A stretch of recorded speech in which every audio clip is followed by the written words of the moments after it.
tady zůstalo asi, jo? Ale při té invazi bylo... Gorbačov mi vyprávěl, že prostě ani oni nevěděli, že koľko je to. Ale on mi hovorí jedno číslo, že v celom Európe, východnej Európe a v Afganistáne bolo 5 miliónov dokopy. No, v Československu bylo asi možná ani ne 100 000, nějakých 70, 100 by to mohlo být, ale při té invazi bylo, myslím, 3/4 milionu. No dobře, jako ale 40 000 dětí, ženy přišly. Jo, jasně. Tak, můžete. Vážené dámy, vážení pánové, dobré odpoledne.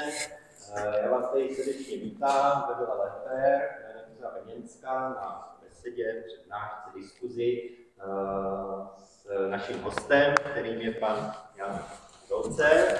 Dobrý den, přejem. Novinář, dokumentarista, autor knihy, kterou vám potom podepíše, pokud budete mít zájem, Tajemství Michala Gorbačova, kterou tady vidíte, ale obsahem té besedy nebude jenom tady ta kniha, ale věřím, že i se dostaneme k jiným tématům, protože pan Dolcer je autorem velmi zajímavých dokumentárních filmů, kde průvodce jakousi kontaktní osobou na významné politiky 80. 90. let byl právě Michail Gorbačov, který s nimi vedl rozhovory o tom, jak tedy dělají politiku v tom předchozím období. Stačí tady jmenovat jména Helmut Kohl, Hans-Dietrich Genscher, George Bush a další, takže s těmi všemi... Pápež. Jan Pavel II. A další, takže s těmi všemi se setkal. Ten dokument, pokud se nemýlím, se jmenoval Secret of Power. Jenom tady k té knize, ona vyšla v roce 2023 v češtině, ale poprvé vyšla ve slovenštině, v roce Maďarštině. V roce 2021 vyšla také ve slovenštině, v angličtině, v němčině, nevím, co jsem asi nezapomněl, takže už to vypovídá, že ten způsob, jakým je napsaná, ty čtenáře oslovil. Takže věřím, že i tady tato akce naše osloví. Já tady vítám pana docenta Koudelku, který psal na české vydání knihy zajímavou recenzi, pochvalnou. Takže ten se ujme vedení celé té diskuze a jenom bych připomněl, že tady tato akce se koná ve spolupráci s Evropskou společností pro právní historii. Děkuji. Tak, děkuji. Já děkuji panu doktoru Březinovi, vedoucímu zdejší Vily, děkuji panu řediteli Martincovi, řediteli Muzea Brněnská, celé muzeu za to, že tady můžeme být. Děkuji Evropské společnosti pro právní vědy. On to má spojitost, že málo se toho ví, ale Gorbačov vystudoval práva, takže byl právník. A má zajímavý vztah k Brnu a s ním bychom mohli začít, protože možná se to málo ví, ale já si dovolím být smělý a nazvat, že perestrojka začala v Brně, protože v Brně poprvé Michail Gorbačov začal pochybovat o tom systému, kterému věřil, tomu sovětskému komunismu.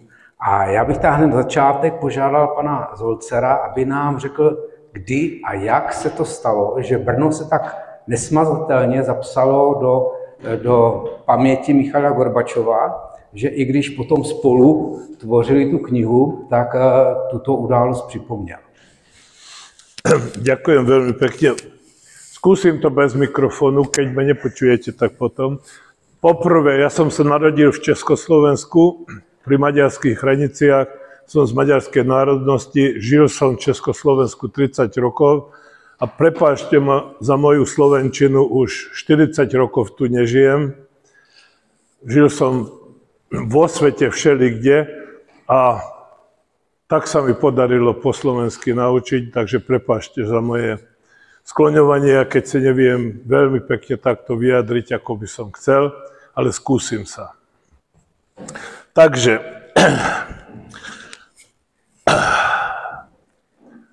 do mikrofónu, dobre.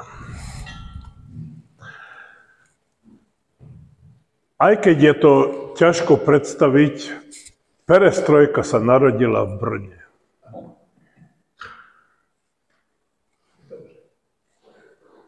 Konec? Stačí? Takže píšeme rok 1969. Sme rok za revolúcie a medzi Moskvou a Prahou je veľmi zlý kontakt. Nijak to nefunguje.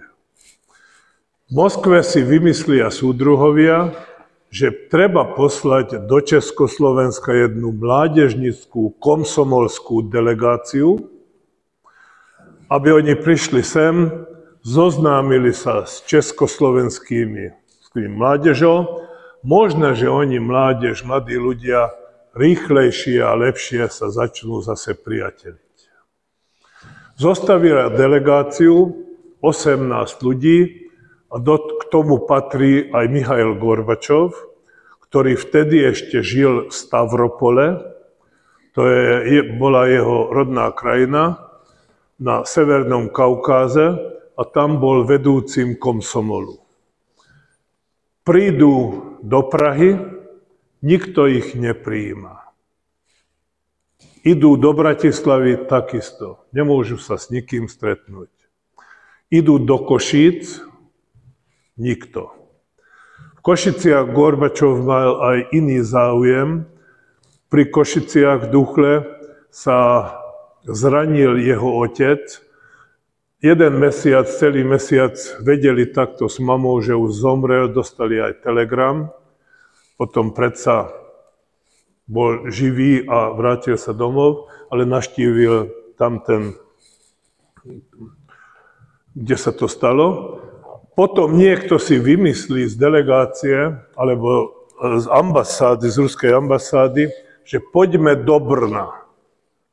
V Brne je zbrojovka a zbrojovke musia robiť dobrí súdruhovia. Sú iste lepší ako ostatní ľudia v Československu, budú tú sovietskú delegáciu prijímať. Idú do Brna, do zbrojovky. Konečne si tešia na to. To mi všetko Gorbačov vyprával, a veľakrát sme o tom hovorili, že naozaj preňho to bolo, že tu sa niečo zmenilo v ňom. Tu sa narodil naozaj perestrojka, že začal celkom ináč rozmýšľať ako predtým. Stalo sa nasledujúce. 18 ľudí v kravate idú do tej haly, kde stoja pracovníci. On si pamätal na to, že nejakom v čiernom monterkách stáli tam. Takých 2 riadkoch. A tá delegácia išla medzi nimi. Čudné to bolo, hovorí, že nikto sa nepozeral na nich, nikto si neusmieval, nikto nepodal ruku, nikto nechcel s nimi rozprávať. Oni išli a už boli v strede, keď naraz počúvajú, že niekto zapíska, všetci robotníci si otočia, strhnú si nohavice a ukazujú zadok. V tom momente hovoril Gorbačov, že on by chcel byť ten najmenším myšom, ktorý niekde si môže zmiznúť, lebo tak sa hanbil, že čo sa tu deje. Celá tá trasa, čo urobili, bolo nepríjemné, ale prídeme do Brna, kde nás hovorili, že povítajú súdruhovia. A čo tu uvidíme? Tá delegácia nevedela najprv, čo urobiť. Kam vybehať? Dopredu alebo dozadu? Išli naspäť, hneď si sadli do auta a okamžite odleteli do Moskvy. V Moskve každý napísal svoje hlášenie o tom, že čo bolo v Československu. Gorbačov bol asi jediný, ktorý to napísal, že čo sa stalo v Brne. A odtedy on začal kladať otázky. Prečo? Čo sme my, Rusi, Sovieti, urobili, že nás tak nenávidia? Totiž Oni predtým narodili v takom situácii, kde bol jediný Boh, Lenin a Stalin, a si mysleli, že Československu, alebo vtedy aj v Maďarsku, nie okupovali, ale oslobodili.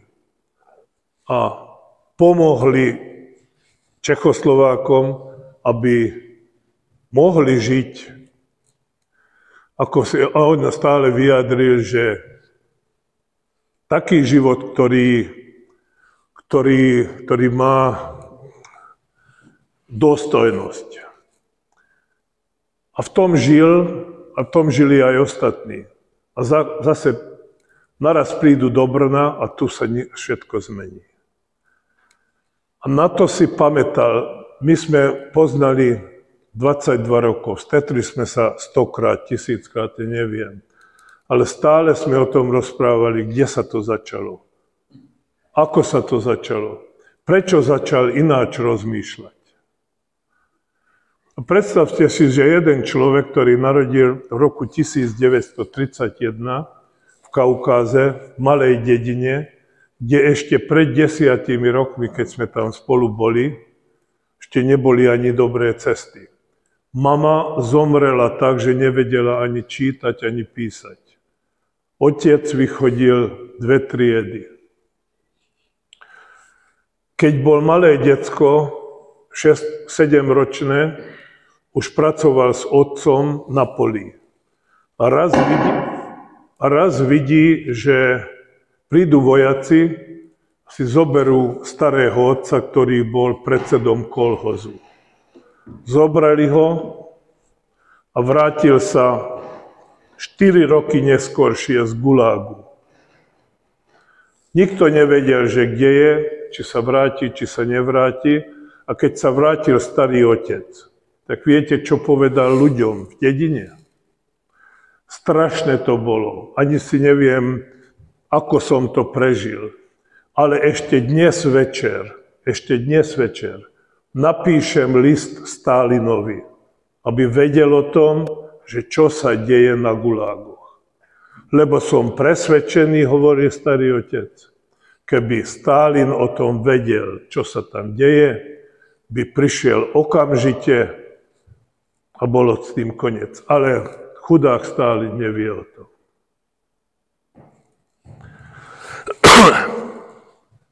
Taký bol život, ako sa on narodil, ako žil. A 20 rokov neskôršie išiel do Moskvy. Píšeme rok 1950.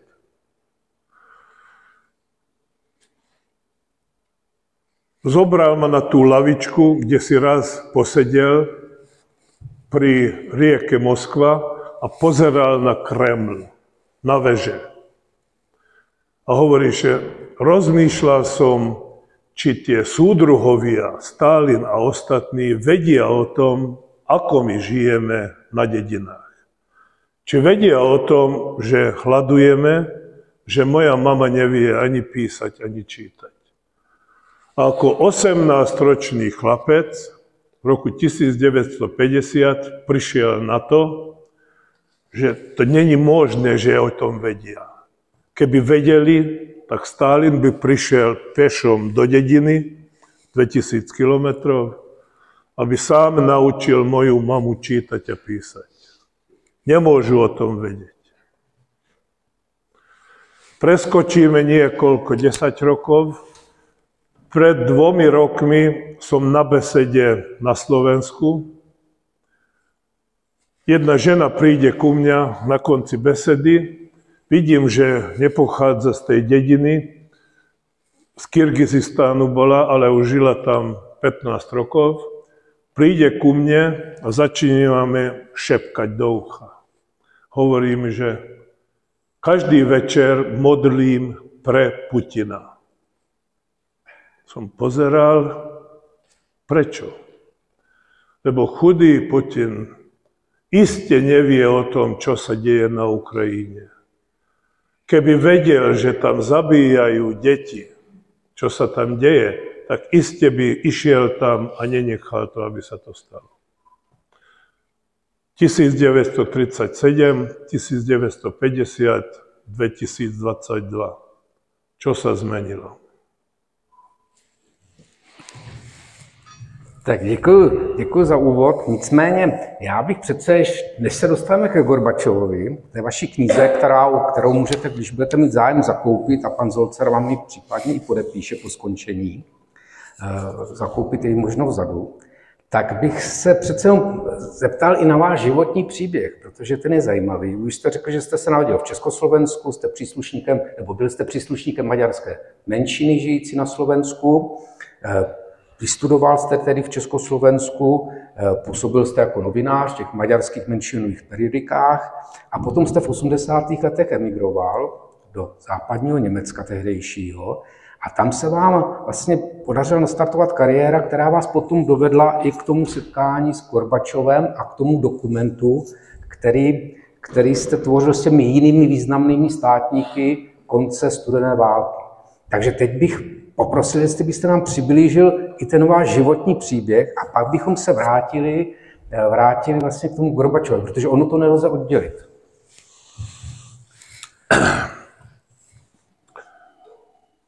Ako som hovoril, na Slovensku som narodil, bol som novinárom a v roku 1984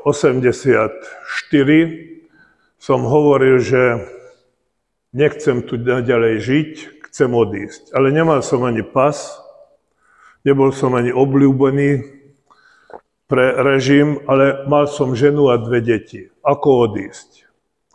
Tak som si vymyslel, že si rozvedieme pre forma, nájdem si ženu v cudzine, mal som kamarátov v Juhoslávii, prišiel, dohodli sme sa, našiel som jednu ženu z Juhoslávie, ktorá bola ochotná so mnou sa oženiť.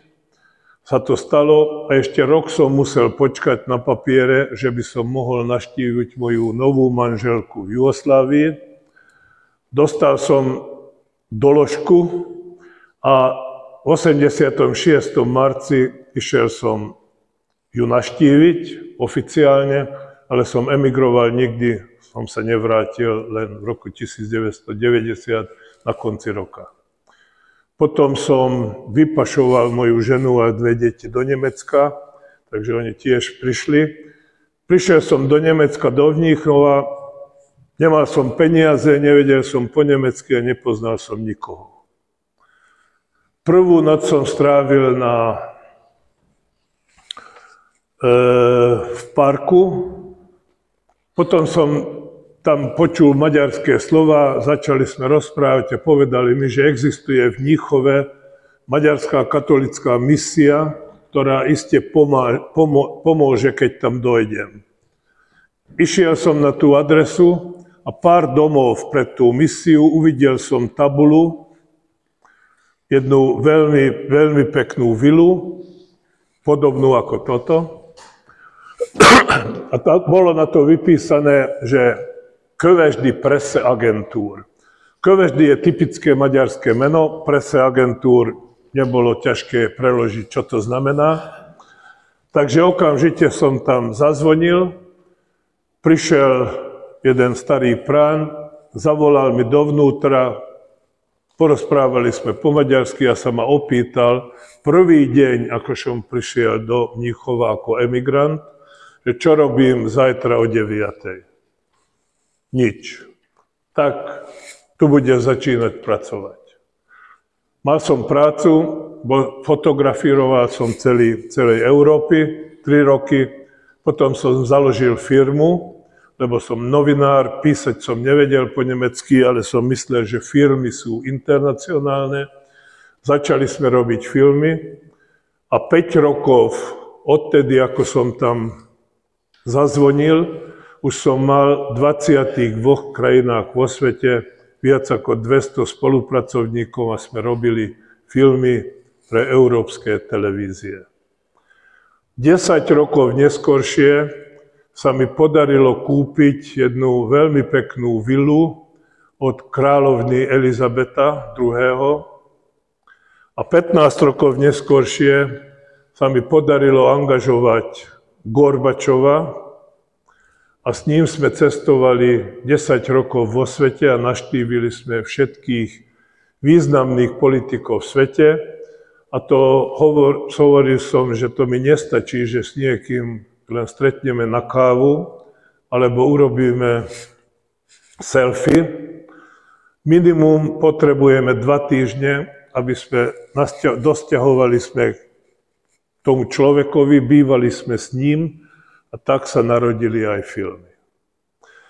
Z toho filmy boli hotové, prešiel čas, Gorbačov sa ma stále opýtal, že proste čo je s tým materiálom, čo nevyšlo do filmu. Lebo jeden film bol 50-minútový, z 3-týždňového kontaktu len 50 minút, veľmi veľa materiálov, ani tam nepatrilo. Som mu slúbil, že napíšem knihu, prešlo 20 rokov, prišiel COVID, nedalo sa cestovať, ja som bol viac ako v 70 krajinách, veľmi rád som cestoval. Sadol som si, napísal som knihu a už teraz mám už skoro 800 takýchto besied za mnou v celom Európe aj v Amerike. Stručně ten příběh. Děkuji. Tak něco o Gorbačově dětství už jsme slyšeli, nicméně poprosil bych přece jenom v té knize zmínka i o tom, že vlastně Gorbačov byl ve vesnici, té své rodné, která v roce 1942 při té jižní ofenzivě byla obsazena Němci, takže i k ním do vesnice se dostali. Jak vlastně on vnímal vztah k Němcům, když potom ze svého dětství si něco pamatoval, když jste zmiňovali na předchozí besedě vlastně ten zážitek s jeho matkou a potom byl nazýván vlastně ten, který umožnil sjednocení Německa. S Kohlem, s Genscherem se do určité míry spřátelil. Takže jaký byl vlastně jeho vztah k Němcům? Tomu, aby sme pochopili, jaký mal vzťah, troška vám porozprávam o tom, ako žil ako dieťa alebo počas vojny. Narodil sa v 31. roku a hneď, ako sa narodil, v tom momente sa už niečo stalo. S ním sa stále stalo niečo, ale už v tom momente, ako sa narodil. Išli sme do dediny, tam sme sa stretli bývalými priateľmi a hovorili, že proste Míša, ty si pamätáš na to, že teba, ako si sa narodil, chceli okamžite zabiť. Prečo? Lebo tu na čele, ako si pamätáme, mal taký... Ako sa to... Oheň. Oheň, áno. To bolo nič zvláštneho, normálne, ale ľudia začali hovoriť, že on je poslaný od čerta, takže dávať s ním treba pozor. Ako decko 3-ročné skoro zomrel, lebo bol holodomor vtedy na Ukrajine a v Rusku. Zomrelo 25 miliónov ľudí.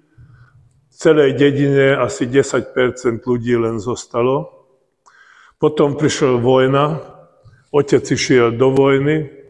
Hovoril mi, že 2-krát musel pozerať, ako nemeckí vojaci násilnia svoju matku.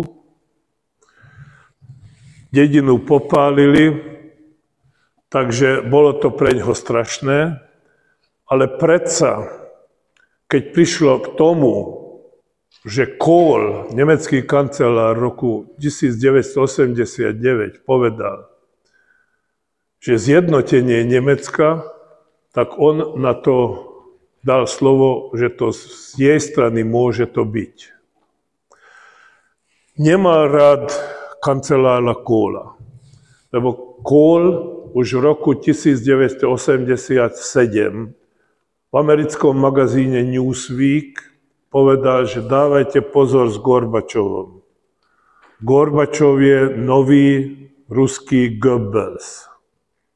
Treba si im dávať pozor. A toto v ňom zostalo.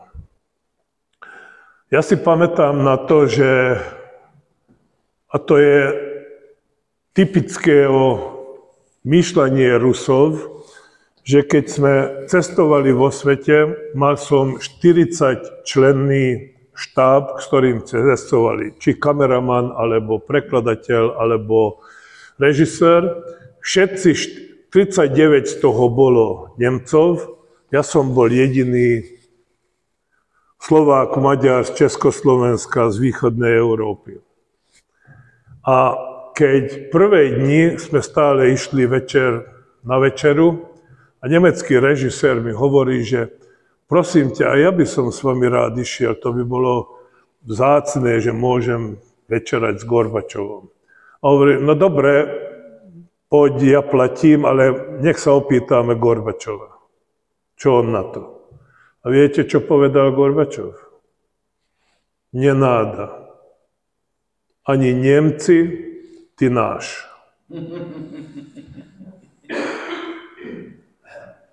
A on bol, povedzme, liberálny. Tak si predstavme, akí sú ostatní. Ale stále vedel, že proste on chcel dať slobodu každému. Naozaj každému. Bol jednoducho naivný, jednoduchý človek. Mal 2 vysoké školy, ale stále rozmýšľal a sa vyjadril veľmi, veľmi jednoducho. Aj Kolovi povedal, chceš to, tak si urobte. Ja nebudem stáť proti vám. Problém ani nebol s Gorbačovom, ale bol problém, veľmi veľký problém s Bushom. To si napíšem v knihe jednu dlhú kapitolu. Skoro si postavili a začala sa 3. svetová vojna a skoro to vyzeralo tak, že nebude nič z nového Nemecka, ale Gorbačov sa otočil, vrátil sa Bushovi a povedal mu, že no urobme to. Ale presne ako sa to stalo, podarilo sa mi to vyjasniť, lebo 3 týždne sme bývali s Gorbačovom u prezidenta Busha. To bolo v roku 2001. 3 týždne sme u neho bývali, každé ráno nám priniesol americký prezident kávu, celý deň sme spolu žili, varili, jedli, hrali sme tenis, sú tam fotky. Takže môžete si predstaviť, keď 3 týždne takto spolu sme, od rána do večera, aj tam sme spali u ňoho, tak koľko vecí nám mohli porozprávať, čo oni sami predtým nevedeli. To sú naozaj také tajomstvá, ktoré kľudne môžem povedať, že zmenili náš svet a umožnili, aby sme tu sedeli aj teraz. Ja sa vás opýtam, že aj tu boli sovietskí vojaci. Kde tu boli najbližšie kasárne? V Olomouci asi. Olomouci, dobre. Prečo oni odišli domov? Volala ich matka? Alebo mali tu špatne? Nemali tu čo jesť? Isté nie. Lebo Gorbačov už v roku 1988 povedal, sovietskí vojaci majú byť doma a nie v cudzine. Tak jednoducho. On sa rozhodol, že ich bere domov. Prvá vec bola, koľko ich je. Nie len v Československu, v celém teritóriu a plus ešte k tomu na Kube a v Afganistáne. Koľko ich je? Toto potrvalo asi rok spočítať im, koľko je tu vojakov a príslušníkov. Prišli na to, že je to medzi 4 a 5 miliónov. Dobre, domov. Kde ich dať? Kde dáme 5 miliónov ľudí v tej krajine sovietskom sveže, kde nebolo čo jesť, nemali kde bývať, nebolo nič. Kam ich dať? Takže nebolo ten problém, že príďte domov, len čo ďalej. A toto potrvalo 3 roky im zabezpečiť nejaké možnosti, aby mohli ísť domov. Spýtam sa vás, keby tie ruské, sovietské vojaci ešte aj dnes tu boli, a tie rakéty, atomové rakéty, ktoré tu tiež boli, sedeli by sme tu. Sedeli by sme Inde. Ale tu. On to umožnil. Nikto iný. Nikto iný. A on bojoval za to, lebo mal s tým problémy. A poviem vám ešte jedno takzvané tajomstvo.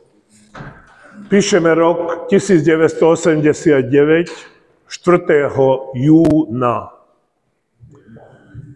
V Bukarešti si zasadáva Varšavská zmluva. Je tam Jakeš, je tam Čaušesku, je tam Honecker, z maďarskej strany je tam nie Kádáruš, ale iný minister, prezident Mikloš Német. Začína sa schromaždenie a hneď prvé, ako Čaušesku si privíta všetkých, položí na stôl jeden plán. Plán, a hovorí k tomu pláne, je nasledujúce. Okamžite napadnúť Maďarsko. A hovorí, že tento plán, ktorý je tu, vypracoval Československo, Rumunsko, Nemecko a Bulharsko. A potvrdil, že to myslí si vážne, hovoril, že 50 000 rumunských vojakov stojí na rumunsko-maďarskej hranici. V jednom malom meste Arad stojí jedna atomová rakéta, ktorú on kúpil z Číny. A je to namerené na Pakš, to je v Maďarsku atomová elektráreň. A v Československu, Nemecku a Bulharsku je 10 000 vojakov vo zbraní. 89. 4. júna. A na to si žiada Čaušesku, na ten plán, ktorý aj Československo vypracoval, žiadal Gorbačova, aby hovoril, že dobre, choďte. Na tom maličkom, či vnikne hlavu tak, alebo tak, zmenil náš svet. Sa vás pýtam, že keby Gorbačov povedal, no choďte, troška si tam zahrajte. Sedeli by sme tu dnes. Naštívili sme v 2001 alebo 2 Václava Havela s Gorbačovom. Havel nám povedal, že keď začínala revolúcia, tie prvé dni, keď shromaždili, nevedeli ešte, či výjdu sovietskí vojaci z kasárne a budú strieľať, alebo nie. Neboli v tom istí, čo bude, čo sa stane. A na to povedal Gorbačov, že no, mohol by si byť kľudný. Prečo si ma neopýtal? Ja som dal rozkaz pre vojakov aj v Nemecku, aj v Československu, že nikto nesmie výjsť z kasárne.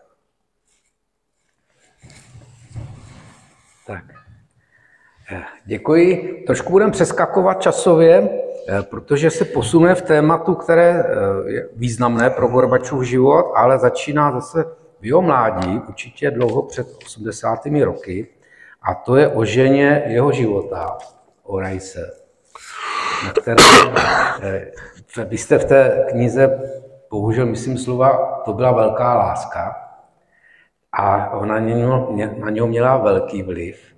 Takže něco nám povězte o ní a o jejím vlivu. No Gorbačova Rajsa, o tom by sa dalo porozprávať do rána, lebo to bola naozaj veľmi veľká láska. Ja som Rajsu už nepoznal, lebo ona zomrela v 99. v Nemecku. Bola veľmi chorá, mala leukémiu, ale som poznal dcéru a 2 vnúčatá a ľudia, ktorí s tým spolupracovali, takže strašne veľa o tom rozprávali. Stručne o tom, oni sa zoznámili v Moskve ako študenti. Gorbačov ma zobral do tej sály v centre v Moskve kde sa zoznámili. Tam bol ples a bolo tam stovky a stovky študentov a Rajsa sedela v kúte a plakala. Všetci ostatní tancovali, Gorbačov uvidel Rajsu, išiel k nej, pozval do tanca, začali tancovať a tancovali. Hudba už skončila, ostatní už si sadli a oni ešte tancovali. Takže si zalúbili na prvý pohľad, potom vyšli prechádzať a v celom živote, do konca života, skoro do posledného dňa, každý večer prechádzali. Aspoň hodinu išli na ulicu alebo do parku a prechádzali. Prečo? Na začiatku nebola iná možnosť. Ešte vtedy v Moskve neboli kaviárne, kina, nebolo iná možnosť niekde si sadnúť. Takže ostalo park, prechádzky. Potom, ako Gorbačov už postupoval vyššie a vyššie, odpočúvali ho. Vedel o tom. Takže zase bola jediná možnosť výjsť z domu a niekde v parke, vonku, na ulici porozprávať. A to im ostalo. Či bol minus 20, či bolo to 3 hodiny v noci, keď on došiel domov, vraj sa čakala a išli sprechádzať. A s takou kapitolou začínam moju knihu, že keď ho zvolili ako prvého sekretára 85, 11. marca, tak v noci 2 hodiny bolo minus 20, išiel domov, vraj sa čakala, vyšli do parku a začali rozprávať. Gorbačov hovoril, možno zajtra budú ma zvoliť za prezidenta. Čo mám urobiť? Mám to prijímať, alebo nie? Rajsa povedala nasledujúce. Urob, čo si myslíš, čo chceš, ja ťa budem aj v tom podporovať. Gorbačov sa tak potešil, že s kľúčom do stromu dal tak Vyril srdce. To srdce je aj dodnes, ja som tam bol viackrát s ním a stále sa tam postavil, tak to urobil s rukou a začal plakať. Taká bola veľmi veľká láska. Dcéra, vnúčatá hovorili, že nikdy v živote nevideli ich si pohádať, ale bolo to známe v Rusku, že Gorbačov je dobrý muž, dobrý manžel, lebo počúva na ženu. Žena ránom vychystala mu kravatu, oblek, všetko, on si to zobral a večer, keď večerali a chcel zobrať už druhý chlieb, tak dostal na ruku, že to je veľa, to už není zdravé od Rajsy. Ale zaujímavosť od Rajsy je niečo iného. Kto poznal napríklad ženu Brežneva? Kto ju videl? Nikto. Mal ženu, ale sme ho nikdy nevideli. Ani od Andropova, ani od Černenka. Vtedy žena prakticky neexistovala v sovietskom režime. Aj prvý deň, keď Gorbačova vymenovali, tak Rajsa sa tam postavila k nemu a sa opýtala. Míša, povedz, ja existujem, alebo neexistujem?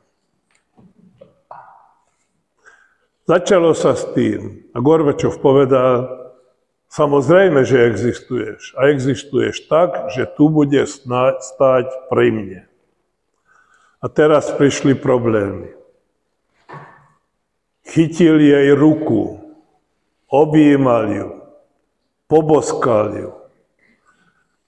Aj teraz sa to dá prečítať vtedy, ako reagovala na to sovietská verejnosť. To je strašné. Ako je to možné, že jedna žena sa mieša do politiky? Prečo neostane doma? Ako je to možné, že nenosí sukňu, ale nohavice.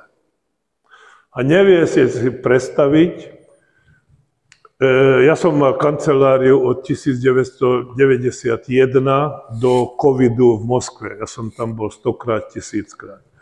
A stále, keď sme si rozprávali o Gorbačovi alebo Rajsu, tak stále prišlo najavo, že najväčší problém, čo Rajsa urobila, bolo, no čo si myslíte, čo? Že bola vidieť. Ne. To už nech. Že rozprávala, hovorila. Ako je to možné? Jedna žena, čo má hovoriť? Všetko by ju odpustili, ale to, že rozprávala. Totiž Gorbačov nerozpráva, nehovorí len po rusky, a Rajsa po anglicky hovorila veľmi dobre. A najprv vo svete, keď s Gorbačovom urobili interview, Gorbačov začal hovoriť po rusky, tlmočník prekladal a keď Rajsa si všimla, že to nie je dobrý preklad, tak si tam zamiešala a začala po anglicky rozprávať. Potom to bolo aj doma.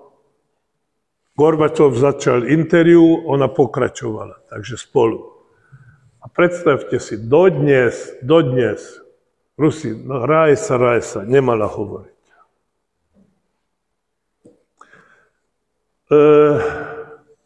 Zomrela v 99. v leukémii v Münstere, ale chorobu dostala ešte ako decko doma a s tým v súvislosti chcem sa vás opýtať, či viete, že ktorý bol najväčšia katastrofa, jadrová katastrofa v Sovietskom sveze?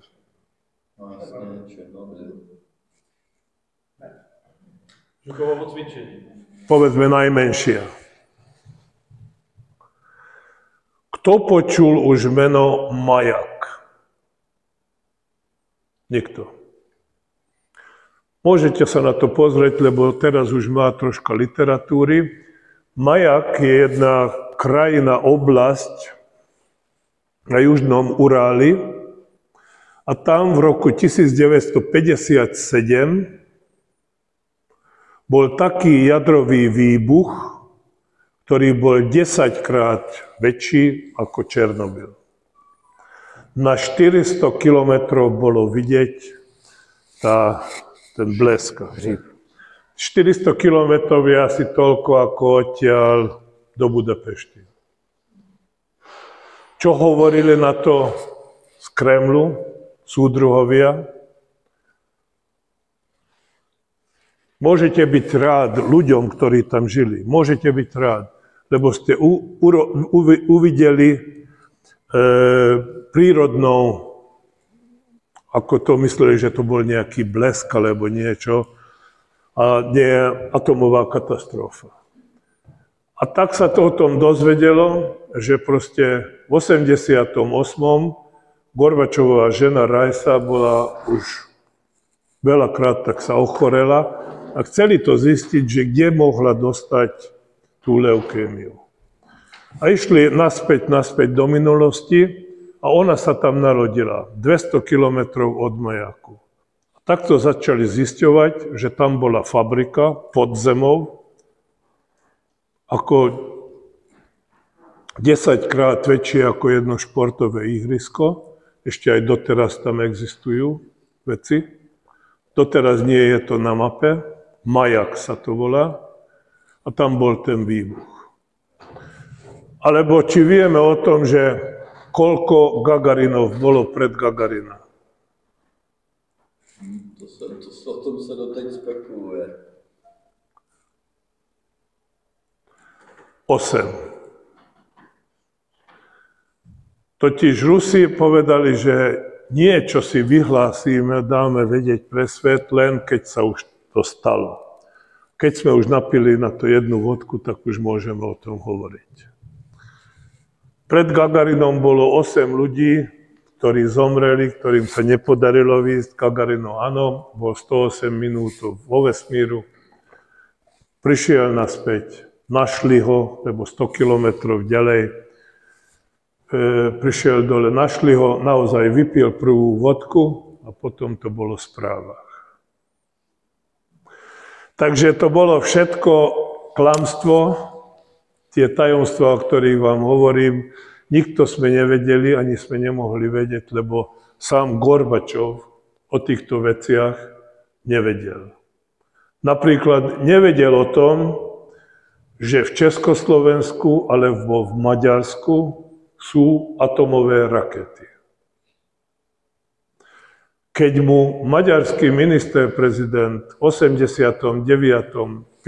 marca v Moskve povedal, že čo budú s atomovými raketami, ktorí pri Balatóne 18 kusov bolo, tak Gorbačov sa otočil. Počkaj, o tom ani neviem. Som ho opýtal, že ako to bolo možné, že ty si o tom nevedel, že vo svete sú atomové rakéty sovietské. No, že odkiaľ by som mal vedieť, keď moji predchodcovia postavili v celom svete o tom a nikomu o tom nebolo reč. Sám maďarský minister-prezident, on sa dostal do funkcie v 88. a len pol roka neskoršie dozvedel, že v Maďarsku sú atomové rakety.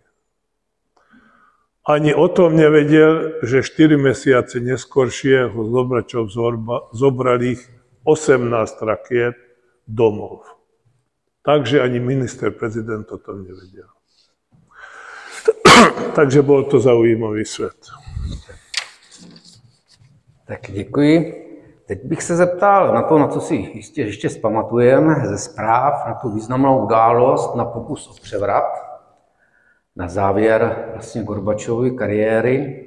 Jak on zpětně hodnotil, vnímal ten pokus o převrat v roce 1991? A možná i také, jak on se díval na Jelcina? Takže on prišiel v 85. a teraz hovoríme rok 91, august.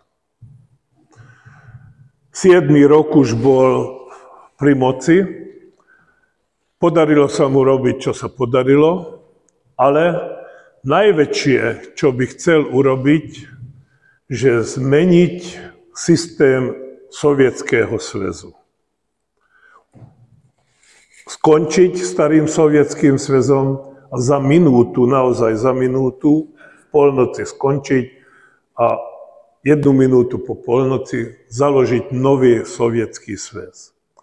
Na tom pracoval a tých 15 štátov, ktorí boli vo Sovietskom zväze, najprv s tým súhlasili a dohodli sa, že na jeseň urobia nový Sovietský zväz. Reformujú politicky.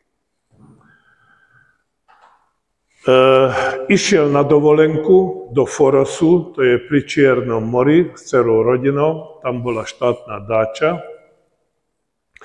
na 2 týždne. Prvý týždeň prešlo pekne a normálne a druhý týždeň chce telefonovať, telefon nefunguje. Chce zapnúť televíziu, nefunguje. Nič nefunguje.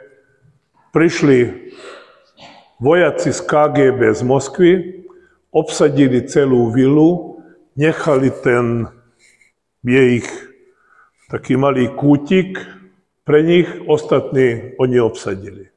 200 vojakov prišlo z Moskvy. Gorbačov nemal žiadny kontakt so svetom. Nevedel, čo sa deje. Medzi tým v Moskve jeho najlepší súdruhovia, jeho zastupiteľ Janájev, KGB šéf Kručkov a v pozadí aj Jelcin urobili puč. Vyhlásili, že Gorbačov je chorý, nemôže ďalej vládnuť a odstúpil. Podpísal, že odstúpi, je chorý, nemôže ďalej. Gorbačov samozrejme o tom nič nevedel a vojaci si chceli vyžiadať od neho podpis, že proste som chorý a odstúpim. On si sadol s rodinou, bol tam manželka, dcéra Irína, muž a 2 vnúčatá a sa opýtal, no čo mám robiť, keď ma budú nútiť s vami alebo zbraňmi, čo mám robiť. Rodina povedala, že urob, čo chceš, my sme s tebou. Gorbačova nútili 2 dňa naozaj so všetkým spôsobom, aby podpísal, že odstúpi. Niekto si môže pamätať na Hruščova, takisto bolo s Hruščovom, to sa mu podarilo, Hruščov podpísal, odstúpil a prišiel Brežnev. Gorbačov to neurobil. V Moskve už bola skoro revolúcia, už sú tanky na ulici, už tam Jelcin stojí a ešte stále nie je podpis od Gorbačova, čo sa deje. Vojaci dostanú príkaz z Moskvy, že jedno s jakým spôsobom, ale musia získať, aby Gorbačov podpísal. A nasledujúce sa dialo, a to mi vnúčatá povyprávali aj v cerka. Tie 2 vnúčatá, 8 a 12 ročné, postavili na stoly, zviazali ich do, ako sa to hovorí? Oprávky. Ja? A takto robil jeden vojak so stolom, hýbal, no starý otec, podpíšeš alebo nepodpíšeš. Keď to videla Rajsa, dostala infarkt, 6 hodín bola ako mŕtva. Dcerka je lekárkou, ona zachránila svoju mamu, ale vojaci dostali strach, že proste Gorbačov je chorý a Rajsa zomrie. Lebo oni si naraz mysleli, že proste zomrela. Hlásili to do Moskvy. Čo máme teraz urobiť? Gorbačov žije, Rajsa zomrela. V Moskve už 3. deň bola tá čudná situácia. Jelcin sa postavil nie pučistom, ale oproti na druhej strane. Pučisti vedeli, že je to koniec a naraz vyhlásili, že to bol obrovský omyl. Gorbačov je zdravý, už je na ceste k nemu lietadlo, zobereme ho do Moskvy a môže vládnuť naďalej. To bolo v auguste a už bola reformácia Sovietskeho zväzu. Na 4 mesiace neskôršie, 25. decembra, bol koniec Sovietskeho zväzu. Gorbačov zostal tam bez kancelárie, bez štátu, bez domova, bez auta, bez domu, bez pasu. Zobral Jelcin pas. $2 boli dôchodky. No a jaký mohol mať kontakt s Jelcinom? Žiadny. Oni boli najlepšie kamaráti predtým. Gorbačov zobral Jelcina do Moskvy, kamarátili, ale odtedy žiadny vzťah nemali. Tak děkuji. Teď bych se zeptal na ty ostatní postavy, s kterými jste točili dokumenty, s kterým se vám tak nejlépe točilo, na koho si pamatujete, koho byste tak zajímavě nějak oglosoval? Tak všetci boli zaujímavé, lebo keď si predstavíte, že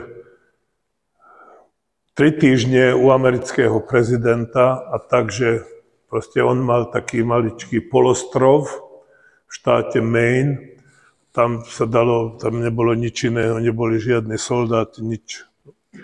Boli sme sami, proste urobili sme, čo sme chceli, rozprávali sme, čo sme chceli, či u pápeža, alebo či u Fidela Castra, alebo či Šimon Peres z Izraeli.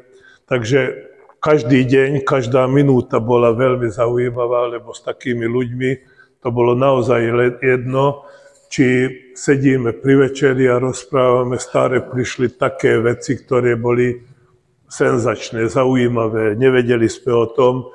Napríklad sedíme raz s Bushom pri večeri, normálna večera, a príde na reč, že kto koľko má dôchodkov. A Gorbačov hovorí, že no $2.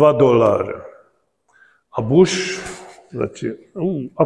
ako to mám teraz rozumieť? $2 za minútu, za hodinu, za akú dobu? No Gorbačov, za mesiac. A koľko máš ty, sa opýta. No, americký prezident mal vtedy, teraz nie ešte väčšie, $16 800 dôchodkov. A ruský Gorbačov mal $2.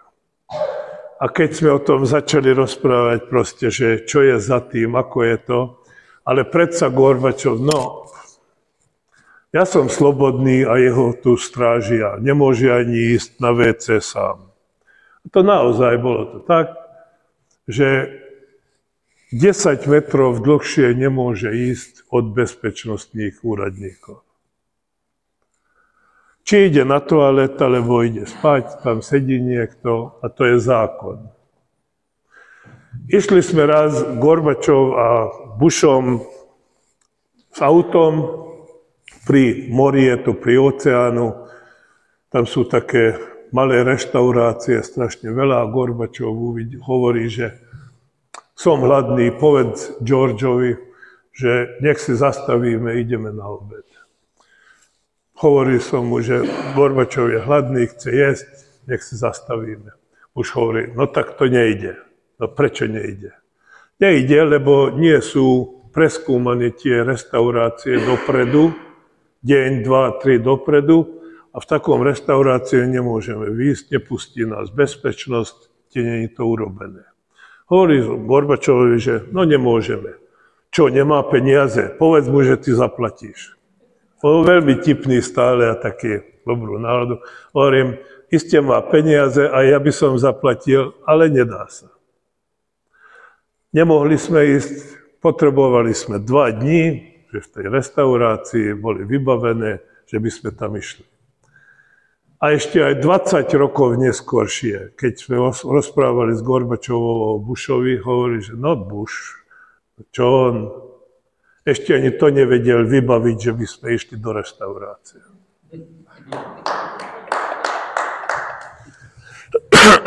Takže samozrejme boli aj veľmi tzv. Veľké udalosti. Také veľké, neviem, či si pamätáte na to, že v 89. decembri stretli sa Gorbačov a Bush na Jalte. Niekto si pamätá. Na Jalte. Nikto predtým, ani jeden, ani druhý nevedel, len vtedy, keď sme spolu sadli, prečo na Jalte. A prečo na lodi. Na Malte. Prepáčte, samozrejme, na Malte. O tom je tu tiež reč, napíšem, ale ako zaujímavosť vám poviem. CIA si vymyslela, že proste keď už Bush, americký prezident, ktorý nechcel sa stretnúť s Gorbačovom, keď už sa stretne, nech sa stretnú na mori. Lebo Gorbačov má morskú nemoc. A iste bude ležať v posteli a keď Bush k nemu príde, bude tam kamera, pohľadká mu hlavu, dobre, a s tým sa to skončí. Predstavte si, že takto rozmýšľali. Prvýkrát sa stretnú, ale v takomto okolí. A to vyprával Bush Gorbačovi len vtedy, keď sme tam boli, nevedeli predtým. Stretli sa na mori, na lodi a na mori. Pripravované bolo 20-minútový rozhovor. Z toho bol potom 4 hodiny a po 4 hodinách postavili si dvaja pred 1200 žurnalistom a povedali koniec studenej války. Odtedy začína, že píšeme nový svet, ktorý teraz sa zase skončí. Ale tie podrobnosti, čo ako sa tam dialo, tuto napíšem v knihe, lebo to je fantázia, že keď niekedy uvidíme v televízii obrázky, že dvaja vedúci politici si podajú ruku a sa tam usmievajú, čo sa za kulisami stane.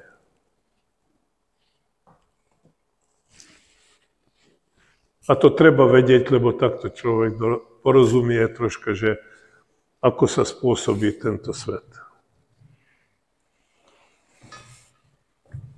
Tak díky. Poslední otázku, a pak bychom šli na vaše otázky, na diskuzi. Přece jenom, kromě toho Bushe, si myslím, že Gorbačova hodně spojuje na té americké straně s Reaganem. Jaký byl jeho vztah k Reaganovi? Žiadny. Povedzme to tak, že skúsili 2-3 krát sa stretnúť v Reykjavíke, vo Švajčiarsku, ale prakticky nič vážného, zaujímavého a konkrétneho sa nestalo. Totiž ani Reagan, ani Bush na začiatku nechceli sa skamarádiť s Rusmi. S Gorbačovom a s Rusmi. Raz Bush, keď tam sedíme, povedal, že chcel byť veľmi úprimný a hovoril Gorbačovovi, že ty vieš o tom, aký sme mali my, Američania, od teba strach. A Gorbačov, no prečo? Však ja som nechcel proti vami bojovať, ja som chcel spriateliť. Prečo ste mali strach odo mňa? No práve preto, že nechcel si s nami bojovať, ale chcel si s nami priateliť. Náš systém, hovorí Bush, už od roku 1930 bolo na to zariadené, že proti komunizmu, proti Sovietskému zväzu. Na to sme boli pripravení, tým sme sa stali ráno, tým sme išli spať. Na to bol náš celý systém. A zrazu prídeš ty a hovoríš, že nechceš bojovať a chceš priateliť. A my sme mesiace a mesiace rozmýšľali na tom, že čo teraz? Ako budeme ďalej žiť? Nepotrebujeme naďalej už CIA, nepotrebujeme rakety a zbrojovanie. A to pre nich urobil strašný problém. A Reagan na to povedal, nechcem. Bush rok to potrvalo, kým bol ochotný stretnúť s ním. Takže, ale aj taká bola situácia doma. Doma mu povedali, no takého prezidenta, ktorý nám zakazuje vodku, nechceme.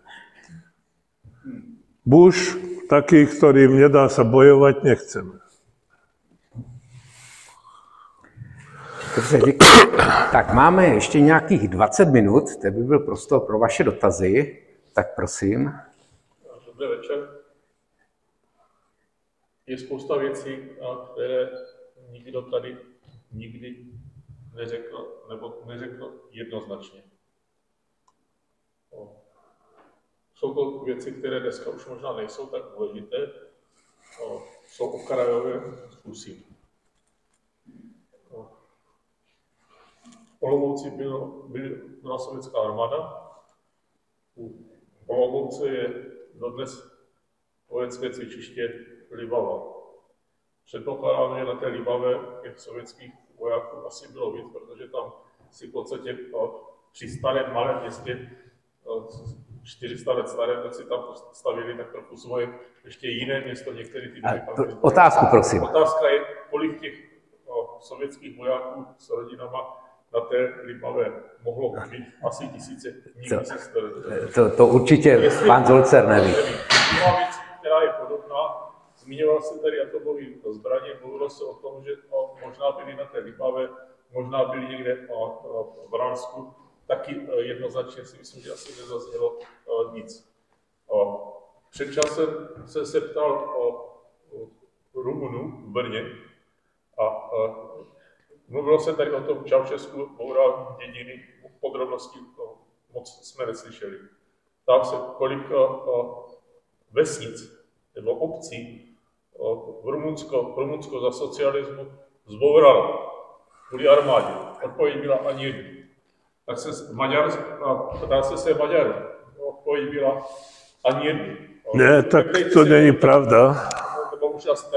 Ne, prosím vás, otázku. Jinak dám další. Já bych se chtěl No, nekladete otázku. Takže otázka zní, jak se díváte na budoucnost v současné době a jak se díváte taky na vztah mezi Maďarskem a Moravou, protože to máme hodně společného a na rozdíl od Slováků. Dobře, Ne, dobře. Pan Zolcer odpoví, ale berme, že je vlastně příslušný. Ale čo je otázka?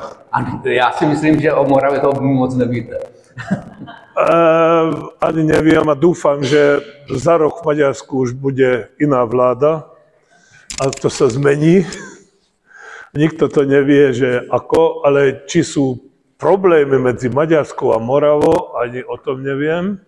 Ne, naopak. Ne, tak pán Zolcer odpověděl, to není předmětem jeho zájmu, ani předmětem dnešní přednášky. Ďakujem. Prosím. Dobrý večer, Chalupa. Ještě jednou si poděkovat panu docentu, že mě pozval na vás. Chci se vás konkrétně zeptat. Určitě znáte jméno Zdeněk Mlynář. Samozřejmě. Spolužák z právnické fakulty. Do jaké míry myslíte, to je ten dotaz teď, do jaké míry myslíte, že ten Mlynář mohl mít na Gorbačova vliv ohledně těch reforem tady u nás ve střední Evropě spíš než? To viem, že boli veľmi dobrí kamaráti. Veľa o Mlynáře Gorbačov hovoril, akože dobrý kamarát, dobrý človek.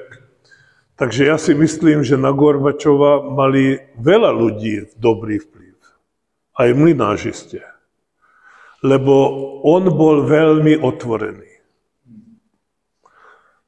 Všeli, kde sme boli vo svete, stále pozeral, stále čítal, čo je napísané, všetko chcel vedieť, všetko chcel, aby sme mu preložili.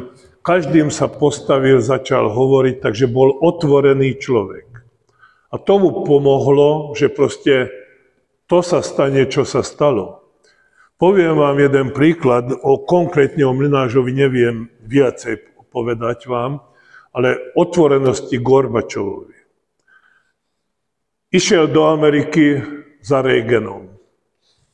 Dohodli sme sa, že o 2:00 si stretnú v Bielom dome.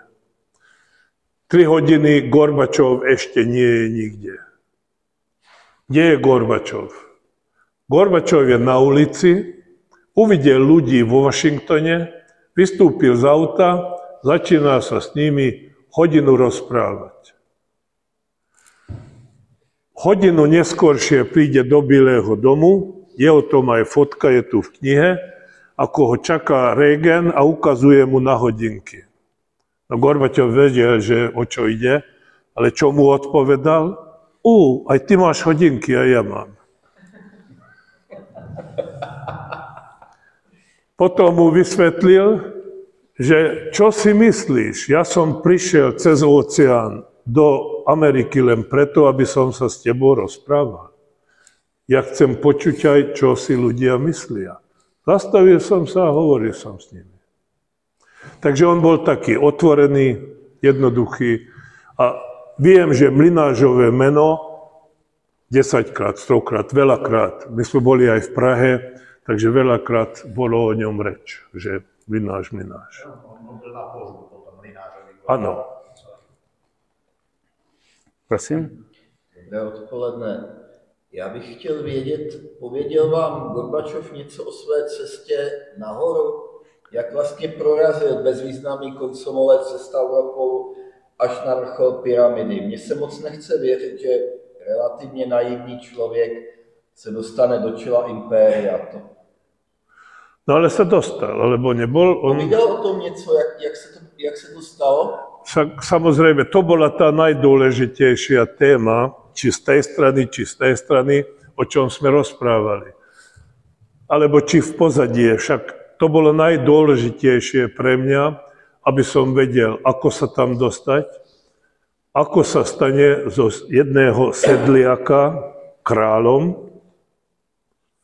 a potom, prečo nám dal slobodu. Aby som zjednoduchil otázku, čo ma zaujímalo. Okolo toho všetko. Ja som s ním prešiel od svojej dediny, všetky tie stupy, kde on žil, čo bolo preňho zaujímavé. Sedeli sme na tej lavičke v Moskve, kde prvýkrát poboskal svoju ženu. Bol som u neho doma. Bol som v Kremli, tom sáli, kde ho zvolili.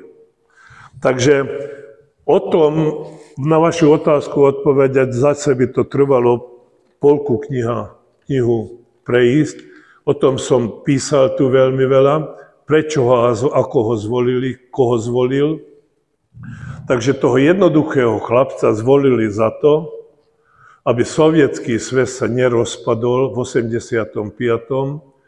Lebo v sovietskom sväze, ako Gorbačov povedal prvý deň pred politbürom, že tým 14 ľudí, ktorí ich zvolili, sedeli pred ním a pre nich mal rozprávať.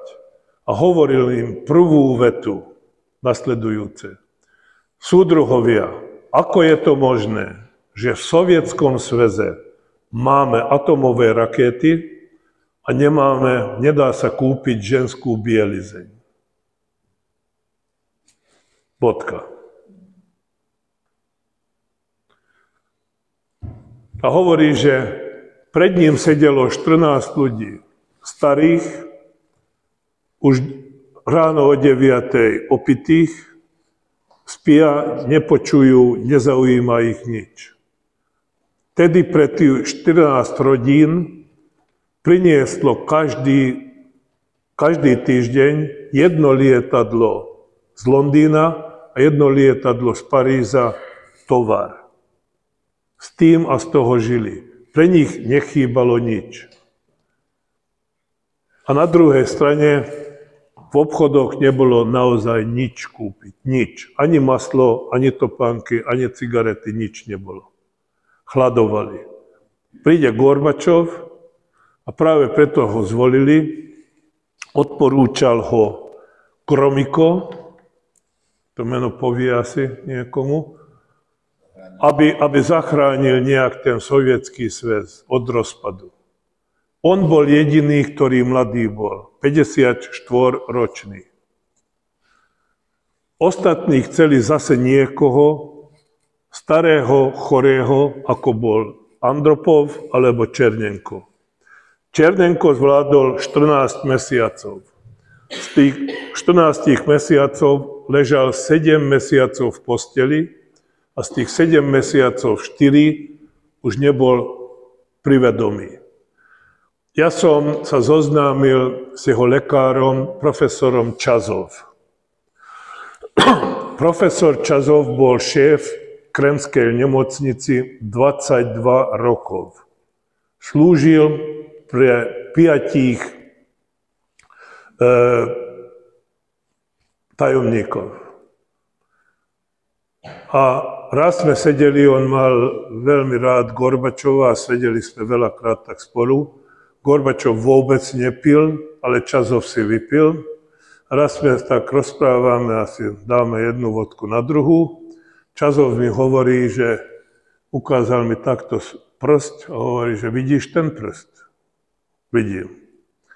Popozeraj to veľmi dobre. No čo je na tom také zaujímavého?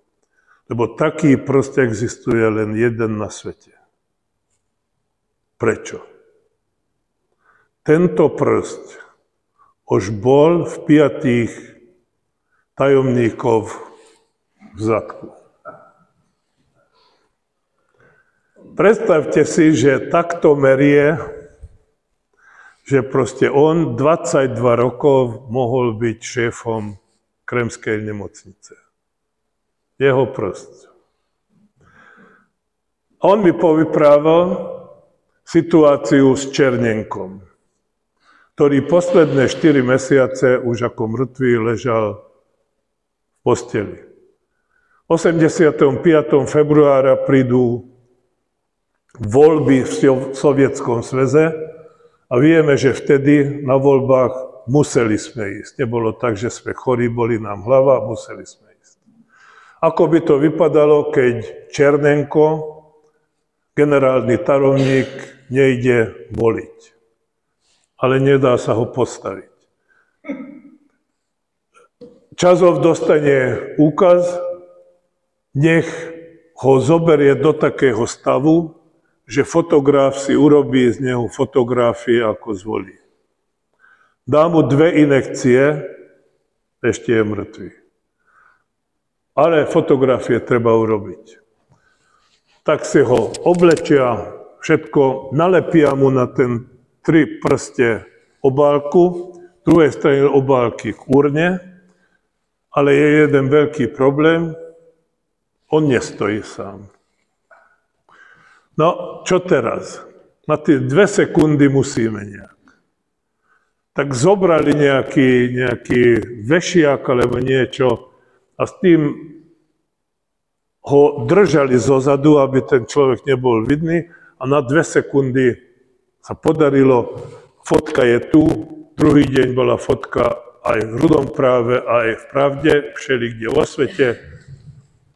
Černenko je zdravý, išiel voliť.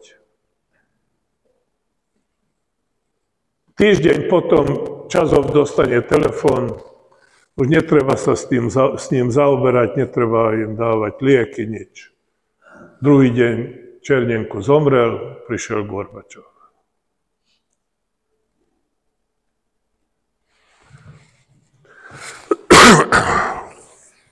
Tak jestli můžu, pan docent Kroupa a potom.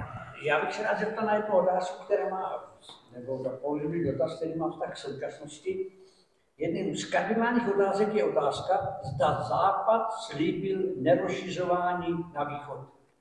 A do jaké míry právě o tom Gorbačov mluvil, že tak ten slíbil, nikdy nebyl potvrdán písemně, protože to je něco, co stále ovlivňuje právě geopolitické vztahy v současném světě. Čili bylo to položeno, co je vám o tom známo, co o tom říkal Gorbačov, nebo je to jeho věčné tajemství? Ne. Kto to slúbil? V západe je veľký. Kto to slúbil? Kto a kde?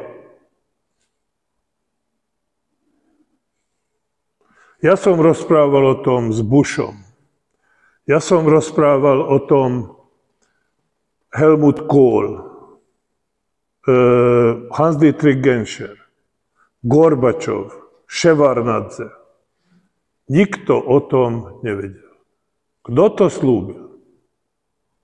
Keď som ho Gorbačovovi, začínala sa vojna, on ešte žil, som s ním rozprával a vtedy to už bolo, Putin hovoril, no Západ slúbil, že NATO nerozširuje. Ešte raz som sa opýtal Gorbačova. Dovolte, aby som to nepovedal, čo na to odpovedal a čo ukázal. Nie je to pravda, taký sľub nikdy v živote nebolo. A opýtam sa, aj prečo by bol taký sľub? Kedy sa naposledy o tom rozprávalo, proste, že čo sa stane s NATO? V roku 1990 máj.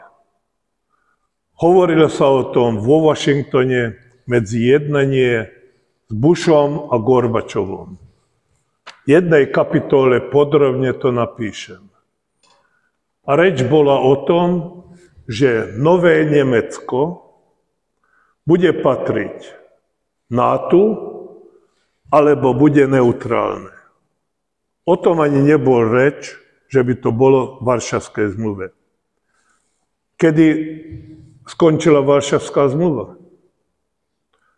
Rok potom, v 91. v máji.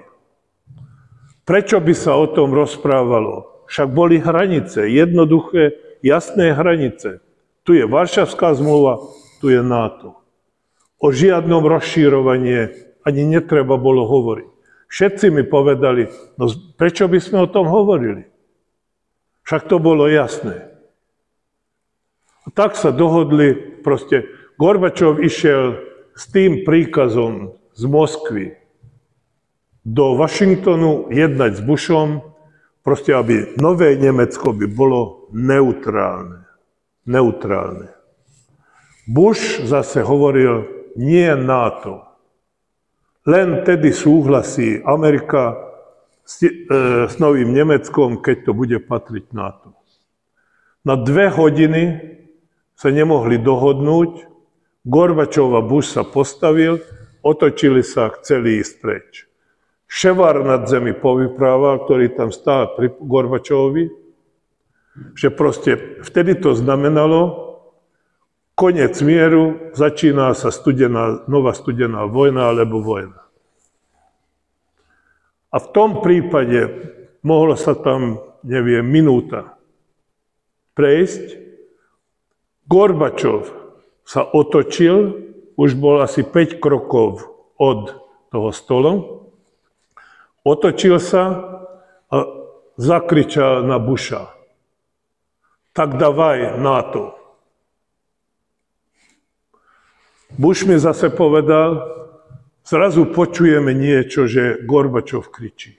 No Gorbačov nevedel po anglicky, po rusky, to hovoril NATO.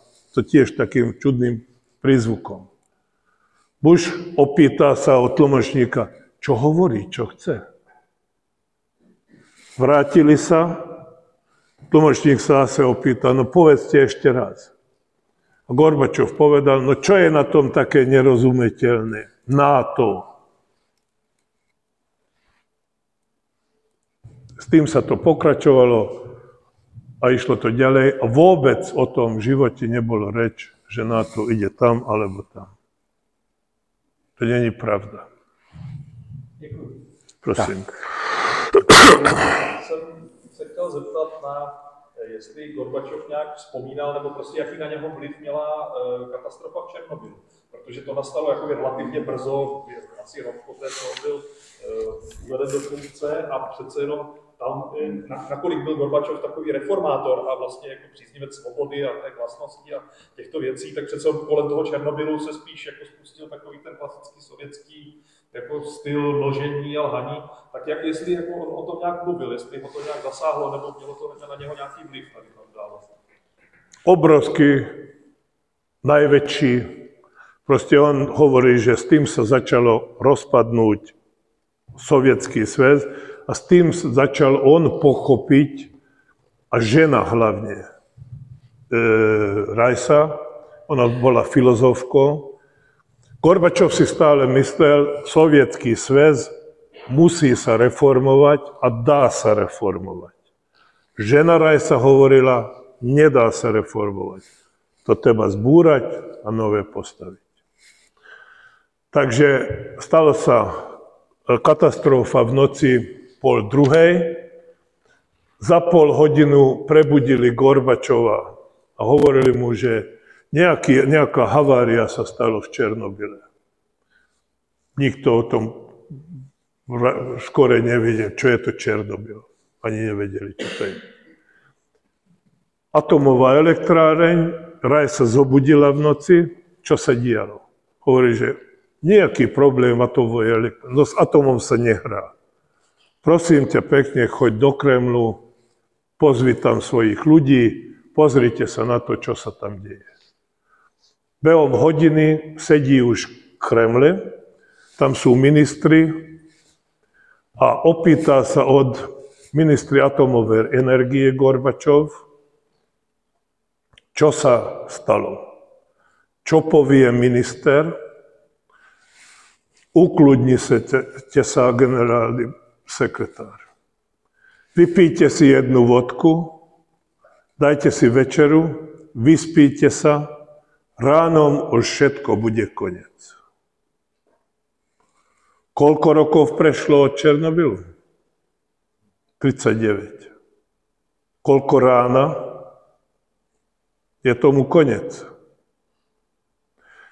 6 týždňov Gorbačovovi klamali a povedali, že tam sa nič nestalo. A ja mám ešte tu aj druhú knihu, ale to sú filmy v angličtine. Tam hovorí vo filme ten človek, ktorý zo 4 ľudí sám prežil, Oleg sa volá, ten výbuch. A hovoril, že no, tam sme mali sme jednu skúšku urobiť, čo urobíme každý rok. A bolo nám povedané, keď tá skúška nevyjde dobre, keď je to príliš horúca voda, tak máme tam jeden gombík a keď si na to stlačíme, tak to je brzda. Bolo im povedané brzda. Tým, keď si to stlačíš, skončí sa všetko, zastaví sa všetko, nebude žiadna havária. Uvideli, že to je už naozaj pri katastrofe sme, hovorili, že no teraz musíme stlačiť na to. Stlačili. Len mesiace neskôršie to vyšlo, že tá brzda nebola brzda, ale bolo gáz, ako na aute. V tom momente to vybuchlo. Nemali ani prístroje, s čím to bolo merať, že aká je situácia. Grafit vybuchlo vtedy a s čím hasili hasiči grafit? S vodou. Ako olej na oheň. Štvrtý deň, keď prišli z Moskvy, opýtali sa, no čo robíte? Však hasíme. No a grafit s vodou. V maďarčine už vyšla moja kniha v 4. vydaní. V tom 4. vydaní píšem nových 100 strán o tom, čo sa stalo v Černobyle. Takže stručne len toľko, že to bola katastrofa, Peník, ale hlavne to, že nepovedali mu pravdu. Hovorí, že poslal tam delegáciu. Dal im, že každé 4 hodiny nech mu volajú a povedia, čo dozvedeli, čo sa deje. Hovorí, že prišli správy, sadol som si, začal som písať, že postavím si pred kamerou a poviem svetu, čo sa dialo. Napísal som 4 hodiny neskôršie prídu nové správy, celkom iné. Mohol som vyhodiť znova. 6 týždňov. Že to je havária, len havária, nie je katastrofa. Maličký výbuch. Už je to aj koniec. Takže to bolo naozaj to najhoršie, čo sa mohlo stať. Tak. Děkuji. Poprosím teda ještě poslední otázku. Libor. Chtěl jsem se vás zeptat, jestli jste někdy hovořili o tom, vlastně jste říkal, že když chtěl Gorbačov nastoupil do funkce, tak kritizoval nedostatek zboží v obchodech. Prepáčte. Jiří. Prepáčte. Nedostatek zboží v obchodech v Sovětském svazu. Ale v současném Rusku je spíš naopak to vnímáno tak, že až v době, kdy on vlastně se ujal funkce, tak byl přídělový systém a současně Rusové, nejenom současně, ale třeba v posledních 20 letech, kterým se hovořil, tak ho spíš viní z toho, že to situaci ještě zhorší. Bavili jste se o tom někdy, co pro to udělal, aby se situace zlepšila, co se týkalo zásobování, nebo jakým způsobem na tom pracovali, jak proč se to vlastně nepodařilo. Ako Rajsa povedala, zbúrať všetko. Gorbačov chce reformovať. Veril v tom, že sa to dá. Rajsa hovorí, že sa nedá a nedá a nedá. Ani sa nedalo. Dodnes v Sovietskom sveze alebo v Rusku podľa mňa ani politicky, ani v zmýšľaní, ani v situácii nič sa nezmenilo. A nezmenilo sa posledných 550 rokov, podľa mňa, lebo pred 550 rokmi, keď Ivan III.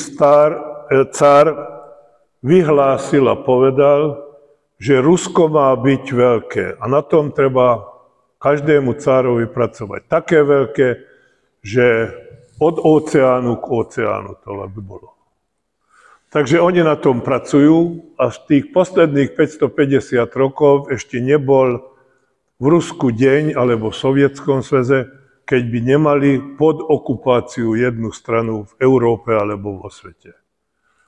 A sa opýtam, keď to 550 rokov tak ide, prečo by išlo zajtra, pozajtra inak. A keď sa im to vyhovuje, že tu majú troška zemiakova vodky a cár im povie, že čo treba robiť, však potom čo im chýba. Tak, děkuju. Tak, poprosíme teda ještě kolegu na poslední otázku. Já bych se chtěl zeptat, jaká je podobnost Gorbačova a předchůdce Gorbačova s Trumpem a předchůdcem Trumpa. Že by USA byla v dnešních dějinách v roli Sovětského svazu v 80. a 90. letech. Jestli je tam ta nějaká podobnost. Tak podľa mňa, keď si otázku dobre rozumiem, takého prezidenta alebo štátníka ako Gorbačov ešte nemá svet. Nech mi povie niekto od vás, kto pozná posledných 2-3 tisíc rokov takého štátníka, ktorý celý svet pozitívne a mierne zmenil. Kto pozná takého?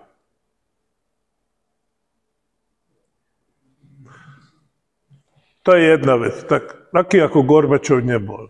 Teraz príďme Trump.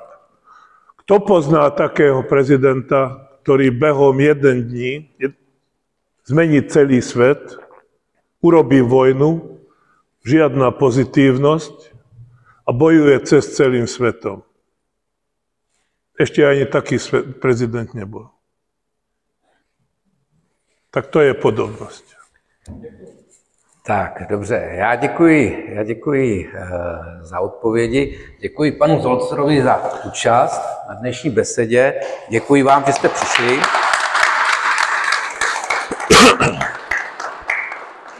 Prepáčte, ja vám ďakujem a prepáčte za moje slovenčinu. Iste by som vedel a chcel aj peknejšie vyjadriť, ale tak sa to podarilo, prepáčte. Já si myslím, že publikum rádo slyšelo vaši slovenčinu, určitě je radši než vaši maďarštinu, protože z toho by si asi moc neodnesli. Takže děkuji vám i vám. Ďakujem pekne. Ďakujem.